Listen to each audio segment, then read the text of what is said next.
breakfast. They have a little play time, and then my husband usually goes to work. And then I'll get them up and they'll spend the rest of the time with me unless I'm working. And so if I'm working, then we actually have our dogs crate trained, and they go in their crate for the day or part of the day, depending on the day. So that's part of their routine, but also Winston is used to doing his dog training. So we've been trying to do his dog training at home despite the COVID-19. Now, a little bit about Portuguese water dogs. They come in two different haircuts. So this is called a retriever cut. Here, Winnie, stand up. And the retriever cut is where the hair is kind of the same on the body all the way along. And then there's a lion cut. So the lion cut, from about here back, they shave the dog down, except for his tail. His tail is used, he's part of the working class of dogs through the Canadian Kennel Club or the American Kennel Club, because they have been long known to help fishermen in their boats. So they also have webbed feet, which help make them good swimmers. Now, the lion cut was used because then the dog was a whole lot lighter, and their tails are used as rudders. One of the things about the Portuguese water dog is they're brave, spirited, self-willed, but they have a lot of stamina. So they would stay with their fishermen in their boats. Now, around the 1930s or 1940s, they weren't really required anymore. They didn't take messages from boat to boat. They weren't, they used to help get the fish to swim into the nets, or they'd help fishermen untangle nets. But when their jobs weren't necessary anymore, they almost became extinct until one man started to breed them, sent some dogs over to the United States. And in I believe it was 1972, there were about 12 dogs in the United States that started the Portuguese Water Dog Society. And in 1983, the Portuguese became part of the American Kennel Club. Now, one of the things about the Porties is because they're part of the working dog group, they always need to be kept busy. And he will find his own way to make his own fun. For example, if I decide to sit on the chair in the evening, he will often come and sit with me. But if he decides he doesn't want to sit with me, then he'll go and he'll take my phone off the island. And then he'll walk in front of me so that I'll chase him, because of course I want my phone back. Or he'll take scissors or pens.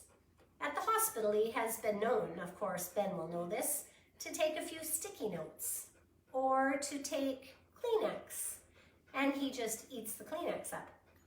So although he's very, very smart, you have to kind of stay one step ahead of him in his obedience training.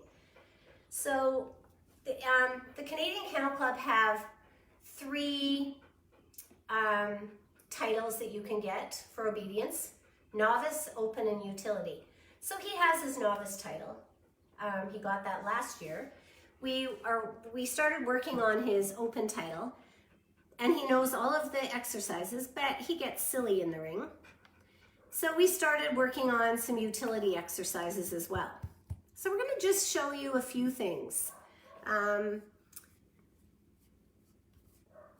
Okay, so we're going to start with, I'm not sure how many of you have ever heard about clicker training. So this is a clicker, and you can buy it at any dog store. And I used to think it was kind of a strange thing to use, but it actually works, because you start by clicking and feeding the dog, and then the dog realizes, oh, a click equals food. And so he tries to figure out what brought him the food, or brought him the click and got him the food. So that's how he learns. And it's a good one for Winston because he's very smart, but he always tries to outwit you when we're training. So I have to always keep one step ahead of him. Okay, so Winston, let's show them some of your tricks. Now you can see that our family room often turns into a training facility, and we push all of the furniture back. Now we usually use a couple of different treats for Winston. So these are called Tricky Trainers, and they come in lots of flavors. And the reason I like them is because they're tiny, they're tiny, but I actually cut them in half. So they're very tiny, but in order to do training with him, I cut him in half because he doesn't need a whole bunch of food. And the other thing, I use beef heart. So I get a beef heart from the co-op and cook it for 30 to 45 minutes, depending on its size, and then cut it up, and I use that. It has a lot of taurine, which is really good for the animals' hearts. So that's one of the things we use. Now, there are lots of people during this COVID-19 time that have got some pets. So you want your pet to have some good obedience. So one of the things that we do, or I did when I first got Winston, and we've always had a dog. I had a dog growing up, and my husband and I were married for about a year, and here, Winnie. And we ended up getting a pet right away. And I obedience trained him. He was a Cocker Spaniel, and much, much different than this guy. This guy has a mind of his own. The Cocker Spaniel, if I asked him to do something, he would do it and do it over and over and over. Kind of like a Golden Retriever would do, or a German Shepherd would do. And sometimes I think they're a whole lot easier to train than this guy. So if I was wanting a dog to sit, I would take my food, move it up to their nose, put it back like that, and then you can easily get a dog to sit. Now, if I wanted him to lay down, I would take the food, move it up to his nose, put it down to his chest. There we go. And he lays down. Now, we can do that. Sit. And I move the food up. Down. Good. And I associate a word with it after a little while. You don't have to associate the word right away. But what you want to do for a dog is you want to do all the training up close. And then you build up distance. You want to do all of it for a short amount of time, and then you build up length of time. So what Winnie and I have been working on is what's called change of positions. Now with the Canadian Kennel Club, 2 years ago, they used to always have sits and downs where they did them for 3 minutes, and the owner had to go out of sight. But now they've added this part of it, so they do a sit within sight and change of positions instead of the sit and down going out of sight. And one of the things with Winnie is he does not like to leave me. Here, Win. So when we go into the ring, he doesn't really want to do the sits and downs out of sight because he is worried about where I am. So we're trying this change of position. So we kind of just started this. So what I do, get in, sit. I have a stick across the floor. And the stick means he can't come in front of the stick. So Winnie, come here. Front door. Come here. We're just going to ignore the front door. Yeah. Okay, sit. No, never mind. And the stick is here, so he knows he can't come in front of the stick. Now, I started the sits and downs really close to the stick. So he needs to do a sit, a down, a stand. I've taught all of those already, but now I'm going to try to build distance because I need to get 16 feet away from him. So I tell him to wait, and I come out here. Now I use my clicker to train this, and he knows that if he gets a click equals food. So I would have started this by just clicking and food. Clicking and food. And he knows, click equals food. The other thing you need is a reward word. So my reward word is yes. And every time he does a trick, down, yes, and I can feed. Okay, so click or yes mean exactly the same thing, but it means that he needs to get food. Okay, so get in here. We'll just demonstrate this one. Get in. Now he gets very silly around the clicker or around food because he gets bossy and he wants it right now. And that's part of the problem with him in the ring is he knows that I don't have any food in the ring. He's gotten smart to the ring And so he'll get silly in the middle of his round, and then that makes him fail. Okay, sit. Winston, sit. Now, we only do positive reinforcement, but that doesn't mean I can't tell him he wasn't right about something. So we'll go ahead. Wait. Now I'm going to move out here, and I'm going to give him a hand signal. No. No. Sit. Wait. Down. Good. Good doesn't mean any food. Sit. Good. No. Sit. So I told him no, he was not right. Stand. Good. Wait. I'm going to come around him. Wait. Wait. And now I'm going to release him. Okay, good boy. I'll give him his food. He did 3 things. And I can also give him a little rub down to show that, oh yes, that's what I wanted. That's what I wanted. And sometimes we don't use food, but we also use toys. So we might toss a toy. Okay, get in. Let's try that again. Get in. And we get further and further away. Sit. Wait. And now I randomize it, so now I might do 5 or 6 of them before he gets any food. Down. Good. Stand. Good. Down. Sit. Down. Good. Wait. I come back and you can see he has touched my stick. I should actually have it stuck down somehow. I haven't released him yet, so he should sit there until I've released him. Okay, good boy. Yeah, that's a good boy. Good boy. Good boy. Good boy. Okay, come here. Come here. And we'll show you one other new trick that I have taught him, and it's called a go out. And then we just have a couple of minutes left. So this is called a go out. Get in.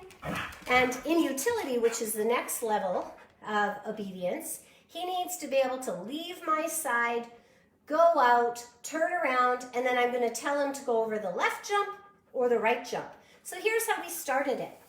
I started really close to a little stick on the wall. Oh, good, and I missed my click. Good one, yeah. Good. Good. And then I move back. Come here. Oh, but no, I didn't tell you to. No, come here. So he gets, oh, no, shh. He gets very persistent. No, get back. Sit. Go. Yes. So you can see how bossy he gets. No, I didn't tell you to. Get back here. Get back. No, come here. No, get back. Hey. Go. Yeah, good boy. Good boy. Now, if he did something really, really good, I'd multi-feed that. So I'd give him 2 or 3 or 4 treats to say, yes, that's what I wanted. No, don't do that on your own. Come on, get back here. And I build distance. Sit. No, Winston, get back here. Sit. Go. Yes, good. And he did that well, so I could multi-feed that. I feed him right by the spot because he knows that's where I want him. Good. And then we keep building distance. So those are a few of our little tricks that we do. Come here, Min. Sit. Yeah, I know you like training. So it keeps his mind active. It keeps him busy. It keeps him thinking. It puts a lot of fun into the day. And we try to do some sort of training every single day. So, oh, and I forgot to ask, are there any questions? And mention at the beginning. We missed the first minute of your speech. Oh, we missed the first minute. Okay, well, the first minute was when I introduced myself and Winston. So this is Winston. For those of you that didn't hear, he's a Portuguese water dog. And I'm Lori, and we're part of the St. John Ambulance Therapy Dog Program. And we are brought to you today by the people at Pause Your Stress, Colleen, Ben, Darlene, and Alexandria. How old is Winnie? Oh, and Winston is 4 years old. He's been a therapy dog for 2 years now. He loves his work. As you can see, he has an endless amount of energy. Did we have any other questions that anybody sent in? I forgot to mention at the beginning that we could take questions. Sit. Good. Stand. No, stand. Good. No. Get up. Come here. Here, get in. Sit. Stand. Good. Good boy. Is getting into obedience training seem difficult? Oh, does it seem difficult? It's not actually. It's a lot of fun. You meet a lot of new people and you kind of get hooked on doing it because you want to see your dog go further and further. You know, I guess for me, our first dog got an open title, but he passed his novice. You have to pass it 3 times, so he did. He went in 3 trials, passed 3 times. He went in 3 open trials, and then I ended up having a baby and my dad died, and so we didn't do a utility title on him. But that's kind of my goal. But this guy, he is a lot harder because he just has a mind of his own. It's a lot more difficult to train him. Winston on Instagram, what's his username? Oh, his username is Daisy and Winston 5. You can follow him on there. Yes, and you're missing all your pets at the university. Yeah, you like those kids. You like your scratches. Yeah. Usually you can find Winston around the house carrying a toy around. He never goes too far without a toy. So after the snow melted, we found about 30 toys all out in the yard. Stuffies with no stuffing in them because he takes the stuffing out. But then he always has to have something in his mouth. What was the hardest trick to train? The hardest trick, probably the change of positions is really hard because you are away from the dog and he has to watch and listen. That's hard. The go out is hard. He's doing pretty good on what we call directional jumping. So we give a hand signal and he goes over one jump or the other. We've taught him the retrieve with the dumbbell. That was a little bit hard, but we took the clicker and trained with the clicker, so that was easy. He's not the best heeler. He has to heel off leash, and sometimes his little mind gets active and he might have a little stop in the middle somewhere. Where's his favorite place to go when he's working? Oh, well, I don't know. He kind of loves them all. He loves things about each of them. He's always happy wagging his tail and when he comes in to visit people.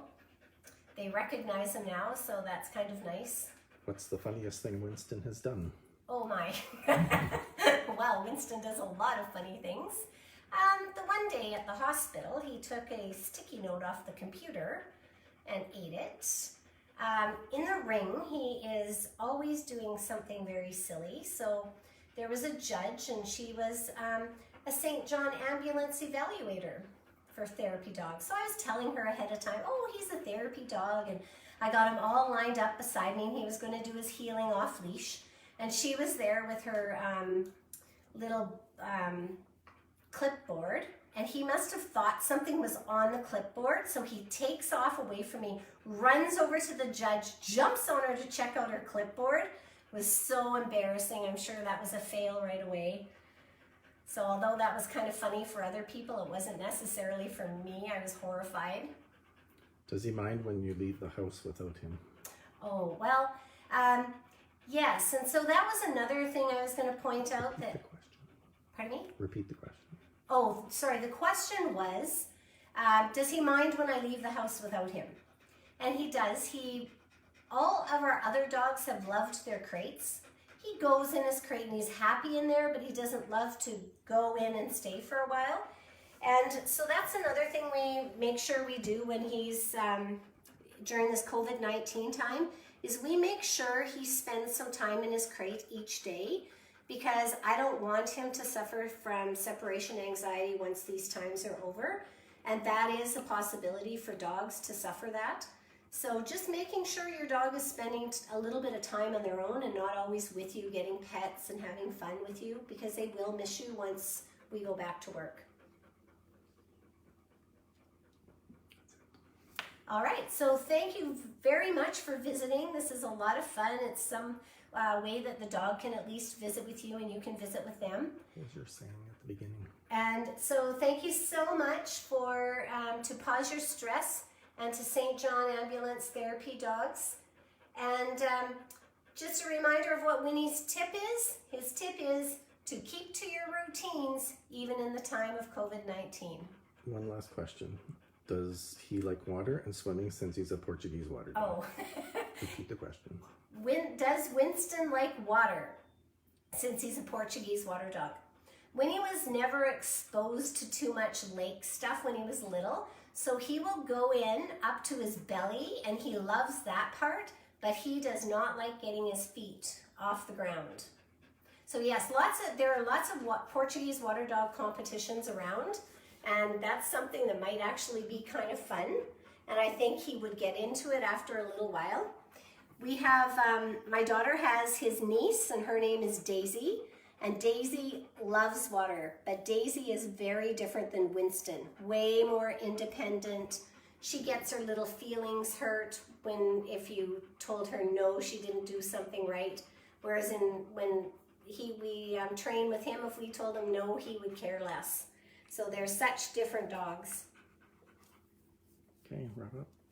All right, so thank you very much for visiting, and look forward to visiting with you again. Goodbye for now.